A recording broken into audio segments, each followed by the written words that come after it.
ओम श्री गणेशाय नमः। ओम श्री महागणाधिपतये नमः। ओम श्री विघ्नेश्वराय नमः।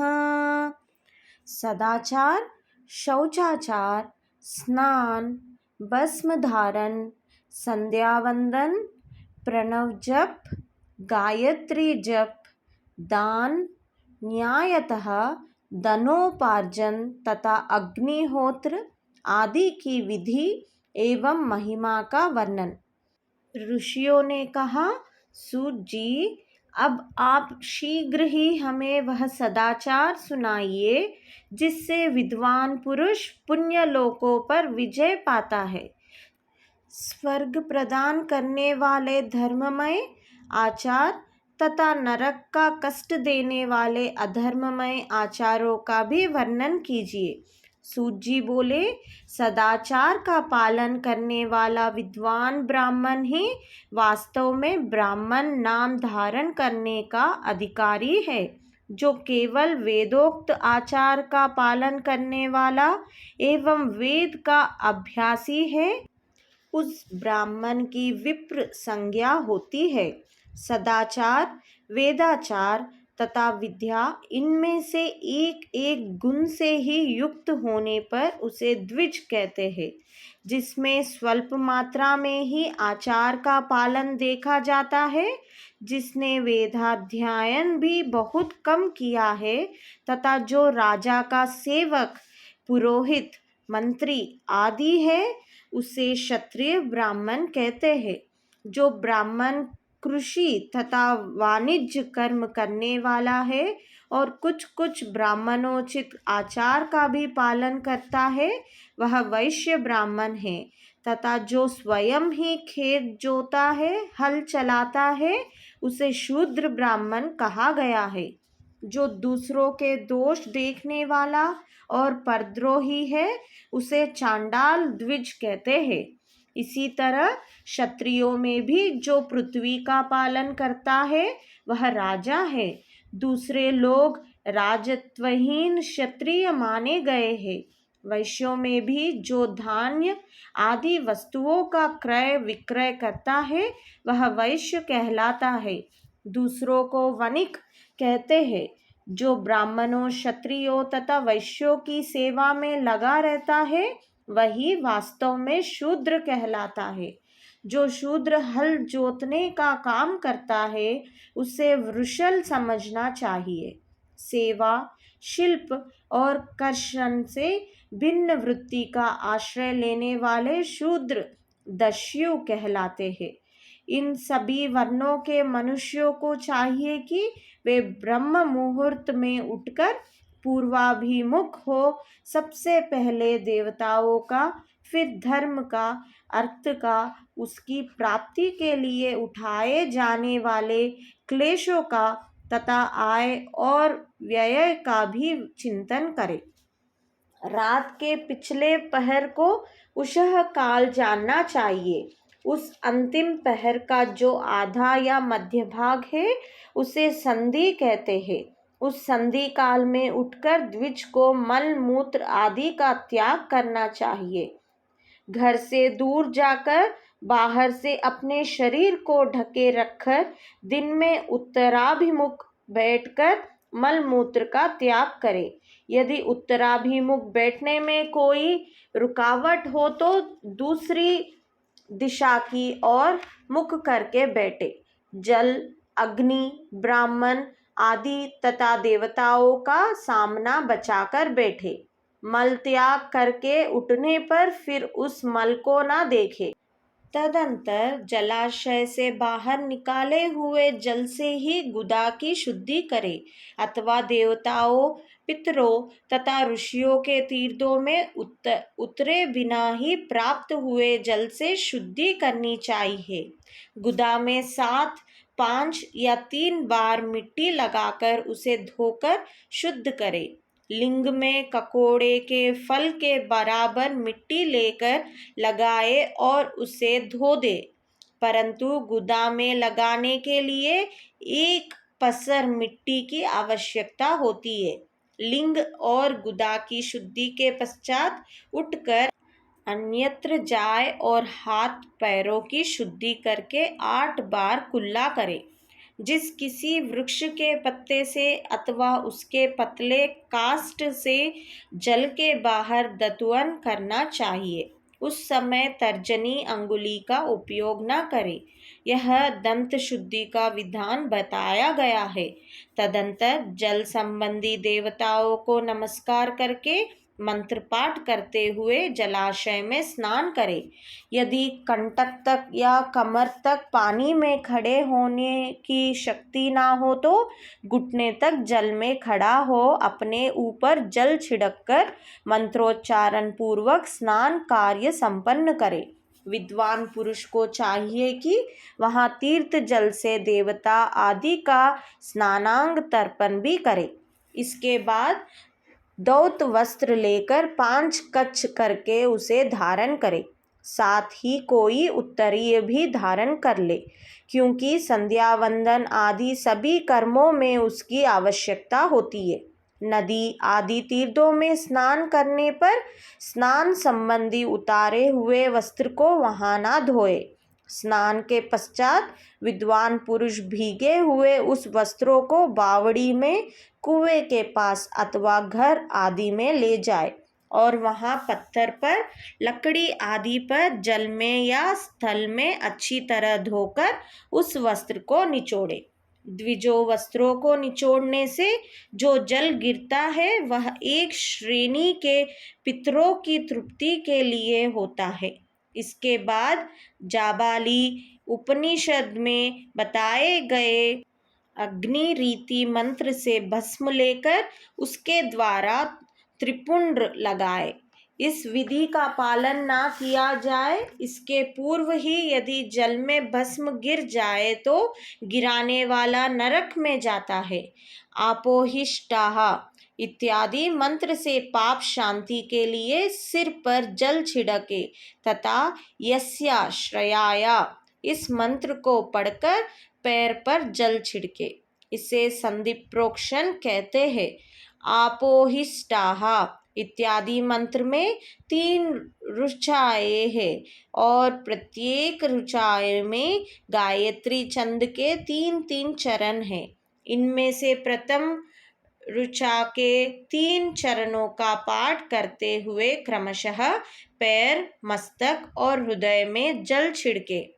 दूसरी ऋचा के 3 चरणों को पढ़कर क्रमशः मस्तक, हृदय और पैर में जल छिड़के तथा तीसरी ऋचा के 3 चरणों का पाठ करते हुए क्रमशः हृदय, पैर और मस्तक का जल से प्रोक्षण करे। इसे विद्वान पुरुष मंत्र स्नान मानते हैं। किसी अपवित्र वस्तु से किंचित स्पर्श हो जाने पर, अपना स्वास्थ्य ठीक न रहने पर, राजा और राष्ट्र पर भय उपस्थित होने पर तथा यात्रा काल में जल की उपलब्धि न होने की विवशता आ जाने पर मंत्र स्नान करना चाहिए। प्रातः काल सूर्यश्चैमामन्युश्च इत्यादि सूर्यानुवाक से तथा सायंकाल अग्निश्चामामानुश्च इत्यादि अग्नि संबंधी अनुवाक से जल का आचमन करके पुनः जल से अपने अंगों का प्रोक्षण करे। मध्याह्न काल में भी आपह पुनन्तु इस मंत्र से आचमन करके पूर्ववत प्रोक्षण या मार्जन करना चाहिए। प्रातः काल की संध्योपासना में गायत्री मंत्र का जप करके 3 बार ऊपर की ओर सूर्य देव को अर्घ्य देने चाहिए। ब्राह्मणों मध्याह्न काल में गायत्री मंत्र के उच्चारण पूर्वक सूर्य को एक ही अर्घ्य देना चाहिए। फिर सायंकाल आने पर पश्चिम की ओर मुख करके बैठ जाए और पृथ्वी पर ही सूर्य के लिए अर्घ्य दे, ऊपर की ओर नहीं। प्रातः काल और मध्याह्न के समय अंजलि में अर्घ्य जल लेकर अंगुलियों की ओर से सूर्य देव के लिए अर्घ्य दे। फिर अंगुलियों के छिद्र से ढलते हुए सूर्य को देखे तथा उनके लिए स्वतः प्रदक्षिणा करके शुद्ध आचमन करे। सायंकाल में सूर्यास्त से 2 घड़ी पहले की हुई संध्या निष्फल होती है, क्योंकि वह सायं संध्या का समय नहीं है। ठीक समय पर संध्या करनी चाहिए, ऐसी शास्त्री की आज्ञा है। यदि संध्योपासना किए बिना दिन बीत जाए तो प्रत्येक समय के लिए क्रमशः प्रायश्चित करना चाहिए। यदि एक दिन बीते तो प्रत्येक बीते हुए संध्या काल के लिए नित्य नियम के अतिरिक्त 100 गायत्री मंत्र का अधिक जाप करें। यदि नित्य कर्म के लुप्त हुए 10 दिन से अधिक बीत जाए तो उसके प्रायश्चित रूप में 1,00,000 गायत्री का जप करना चाहिए। यदि 1 मास तक नित्य कर्म छूट जाए तो पुनः अपना उपनयन संस्कार कराए। अर्थ सिद्धि के लिए ईश, गौरी, कार्तिकेय, विष्णु, ब्रह्मा, चंद्रमा और यम का तथा ऐसे ही अन्य देवताओं का भी शुद्ध जल से तर्पण करे। फिर तर्पण कर्म को ब्रह्मार्पण करके शुद्ध आचमन करे। तीर्थ के दक्षिण प्रशस्त मठ में, मंत्रालय में, देवालय में, घर में अथवा अन्य किसी नियत स्थान में आसन पर स्थिरता पूर्वक बैठकर विद्वान पुरुष अपनी बुद्धि को स्थिर करे और संपूर्ण देवताओं को नमस्कार करके पहले प्रणव का जप करने के पश्चात गायत्री का जप करे। प्रणव के आ, उ और म इन तीनों अक्षरों से जीव और ब्रह्मा की एकता का प्रतिपादन होता है। इस बात को जानकर प्रणव ओम का जप करना चाहिए। जप काल में यह भावना करनी चाहिए कि हम तीनों लोकों की सृष्टि करने वाले ब्रह्मा, पालन करने वाले विष्णु तथा संहार करने वाले रुद्र की, जो स्वयं प्रकाश चिन्मय है, उपासना करते हैं। यह ब्रह्म स्वरूप ओंकार हमारी कर्मेंद्रियों और ज्ञानेंद्रियों की वृत्तियों को, मन की वृत्तियों को तथा बुद्धि वृत्तियों को सदा भोग और मोक्ष प्रदान करने वाले धर्म एवं ज्ञान की ओर प्रेरित करे। प्रणव के इस अर्थ का बुद्धि के द्वारा चिंतन करता हुआ जो इसका जप करता है वह निश्चय ही ब्रह्म को प्राप्त कर लेता है, अथवा अर्थानुसंधान के बिना भी प्रणव का नित्य जप करना चाहिए। इससे ब्राह्मणत्व की पूर्ति होती है। ब्राह्मणत्व की पूर्ति के लिए श्रेष्ठ ब्राह्मण को प्रतिदिन प्रातःकाल 1,000 गायत्री मंत्र का जप करना चाहिए। मध्याह्न काल में 100 बार और सायंकाल में 28 बार जप की विधि है। अन्य वर्ण के लोगों को अर्थात क्षत्रिय और वैश्यों को तीनों संध्याओं के समय यथासाध्य गायत्री जप करना चाहिए। शरीर के भीतर मूलाधार, स्वाधिष्ठान, मणिपुर, अनाहत, आज्ञा और सहस्त्रार ये 6 चक्र है। इनमें मूलाधार से लेकर सहस्त्रार तक 6 स्थानों में क्रमशः विघ्नेश्वरा, ब्रह्मा, विष्णु, ईश, जीवात्मा और परमेश्वर स्थित है।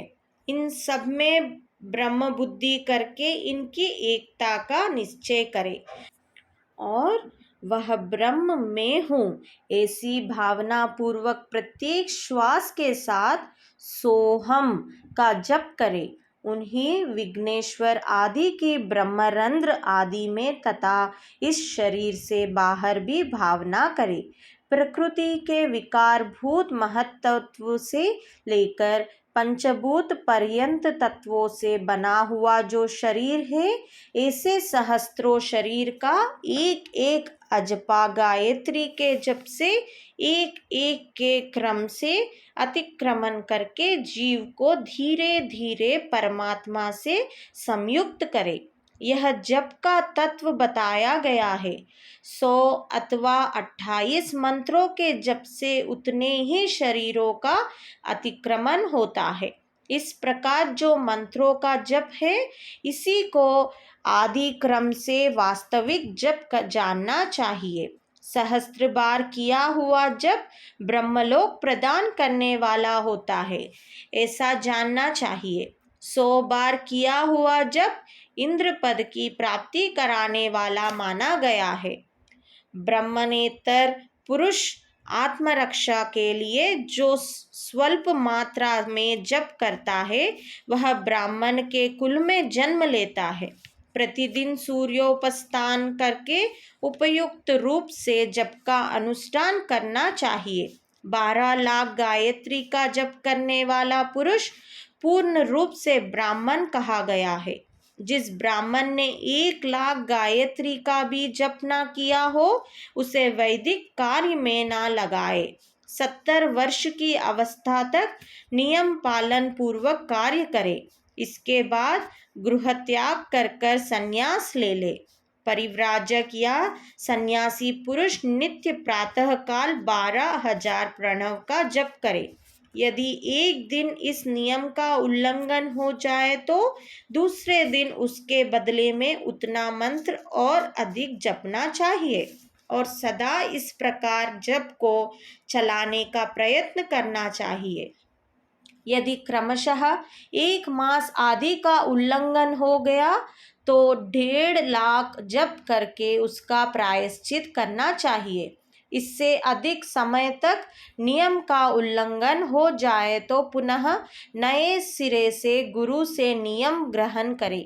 ऐसा करने से दोषों की शांति होती है, अन्यथा वह रौरव नरक में जाता है। जो सकाम भावना से युक्त गृहस्थ ब्राह्मण है, उसी को धर्म तथा अर्थ के लिए यत्न करना चाहिए। मुमुक्षु ब्राह्मण को तो सदा ज्ञान का ही अभ्यास करना चाहिए। धर्म से अर्थ की प्राप्ति होती है, अर्थ से भोग सुलभ होता है, फिर उस भोग से वैराग्य की संभावना होती है। धर्म पूर्वक उपार्जित धन से जो भोग प्राप्त होता है, उससे एक दिन अवश्य वैराग्य का उदय होता है। धर्म के विपरीत अधर्म से उपार्जित हुए धन के द्वारा जो भोग प्राप्त होता है, उससे भोगों के प्रति आसक्ति उत्पन्न होती है। मनुष्य धर्म से धन पाता है, तपस्या से उसे दिव्य रूप की प्राप्ति होती है। कामनाओं का त्याग करने वाले पुरुष के अंतःकरण की शुद्धि होती है। उस शुद्धि से ज्ञान का उदय होता है, इसमें संशय नहीं है। सत्ययुग आदि में तप को ही प्रशस्त कहा गया है, किंतु कलयुग में द्रव्य साध्य धर्म दान आदि अच्छा माना गया है। सत्ययुग में ध्यान से, त्रेता में तपस्या से और द्वापर में यज्ञ करने से ज्ञान की सिद्धि होती है, परंतु कलयुग में प्रतिमा की पूजा से ज्ञान लाभ होता है।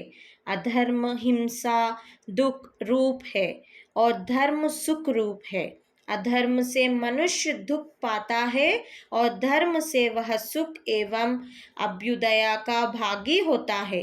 दुराचार से दुख प्राप्त होता है और सदाचार से सुख। अतः भोग और मोक्ष की सिद्धि के लिए धर्म का उपार्जन करना चाहिए। जिसके घर में कम से कम 4 मनुष्य है, ऐसे कुटुंबी ब्राह्मण को जो 100 वर्ष के लिए जीविका देता है, उसके लिए वह दान ब्रह्मलोक की प्राप्ति कराने वाला होता है। 1 सहस्त्र चंद्राय व्रत का अनुष्ठान ब्रह्मलोकदायक माना गया है। जो क्षत्रिय 1 सहस्त्र कुटुंबों को जीविका और आवास देता है, उसका वह कर्म इंद्रलोक की प्राप्ति कराने वाला होता है। 10,000 कुटुंबों को दिया हुआ आश्रय दान ब्रह्मलोक प्रदान करता है। दाता पुरुष जिस देवताओं के सामने रखकर दान करता है, अर्थात वह दान के द्वारा जिस देवताओं को प्रसन्न करना चाहता है, उसी का लोक उसे प्राप्त होता है। यह बात वेद वेत्ता पुरुष अच्छी तरह जानते हैं। धनहीन पुरुष सदा तपस्या का उपार्जन करे, क्योंकि तपस्या और तीर्थ सेवन से अक्षय सुख पाकर मनुष्य उसका उपभोग करता है। अब मैं न्यायतः धन के उपार्जन की विधि बता रहा हूँ। ब्राह्मणों को चाहिए कि वह सदा सावधान रहकर विशुद्ध प्रतिग्रह तथा याजन आदि से धन का अर्जन करे। वह इसके लिए कहीं दीनता न दिखाए और न अत्यंत क्लेशदायक कर्म ही करे। क्षत्रिय बाहुबल से धन का उपार्जन करे और वैश्य कृषि एवं गोरक्षा से। न्यायोपार्जित धन का दान करने से दाता को ज्ञान की सिद्धि प्राप्त होती है। ज्ञान सिद्धि द्वारा सब पुरुषों को गुरु कृपा मोक्ष सिद्धि सुलभ होती है। मोक्ष से स्वरूप की सिद्धि प्राप्त होती है, जिससे मुक्त पुरुष परमानंद का अनुभव करता है। गृहस्थ पुरुषों को चाहिए कि वह धन धन्यादि सब वस्तुओं का दान करे। वह तृषा निवृत्ति के लिए जल तथा क्षुधा रूपी रोग की शांति के लिए सदा अन्न का दान करे। खेत, धान्य, कच्चा अन्न तथा भक्ष्य भोज, लेह और शोष्य, ये 4 प्रकार के सिद्ध अन्न दान करने चाहिए, जिसके अन्न को खाकर मनुष्य जब तक कथा श्रवण आदि सधर्म का पालन करता है, उतने समय तक उसके किए हुए पुण्य फल का आधा भाग दाता को मिल जाता है। इसमें संशय नहीं है। दान लेने वाला पुरुष दान में प्राप्त हुई वस्तु का दान तथा तपस्या करके अपने प्रतिग्रह जनित पाप की शुद्धि कर ले, अन्यथा उसे रौरव नरक में गिरना पड़ता है। अपने धन के 3 भाग करे। एक भाग धर्म के लिए, दूसरा भाग वृद्धि के लिए तथा तीसरा भाग अपने उपभोग के लिए। नित्य, नैमित्तिक और काम्य, ये तीनों प्रकार के कर्म धर्मार्थ रखे हुए धन से करे। साधकों को चाहिए कि वह वृद्धि के लिए रखे हुए धन से ऐसा व्यापार करे जिससे उस धन की वृद्धि हो तथा उपभोग के लिए रक्षित धन से हितकारक, परिमित एवं पवित्र भोग भोगे।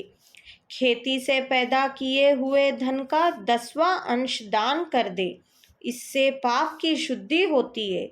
शेष धन से धर्म, वृद्धि एवं उपभोग करे, अन्यथा वह रौरव नरक में पड़ता है, अथवा उसकी बुद्धि पाप पूर्ण हो जाती है या खेती ही चौपट हो जाती है। वृद्धि के लिए किए गए व्यापार में प्राप्त हुए धन का 6ठा भाग दान कर देने योग्य है। बुद्धिमान पुरुष अवश्य उसका दान कर दे। विद्वान को चाहिए कि वह दूसरों के दोषों का बखान न करे। ब्राह्मणों, दोषवश दूसरों के सुने या देखे हुए छिद्र को भी प्रकट न करे। विद्वान पुरुष ऐसी बात न कहे जो समस्त प्राणियों के हृदय में रोष पैदा करने वाली है। ऐश्वर्य की सिद्धि के लिए दोनों संध्याओं के समय अग्निहोत्र कर्म अवश्य करे। जो दोनों समय अग्निहोत्र करने में असमर्थ हो, वह एक ही समय सूर्य और अग्नि को विधि पूर्वक दी हुई आहुति से संतुष्ट करे। चावल, धान्य, घी, फल, कंद तथा हविष्य, इनके द्वारा विधिपूर्वक स्थाली पाक बनाए तथा यथोचित रीति से सूर्य और अग्नि को अर्पित करे। यदि हविष्य का अभाव हो तो प्रदान होम मात्र करे। सदा सुरक्षित रहने वाली अग्नि को विद्वान पुरुष अजस्त्री की संज्ञा देते हैं, अथवा संध्या काल में जप मात्र या सूर्य की वंदना मात्र कर ले। आत्मज्ञान की इच्छा वाले तथा धनार्थी पुरुषों को भी इस प्रकार विधिवत उपासना करनी चाहिए। जो सदा ब्रह्म यज्ञ में तत्पर होते हैं, देवताओं की पूजा में लगे रहते हैं, नित्य अग्नि पूजा एवं गुरु पूजा में अनुरक्त होते हैं तथा ब्राह्मणों को तृप्त किया करते हैं, वे सब लोग स्वर्ग लोक के भागी होते हैं। ओम नमः शिवाय, ओम नमः शिवाय, ओम नमः शिवाय। हर हर महादेव शंभो शंकरा।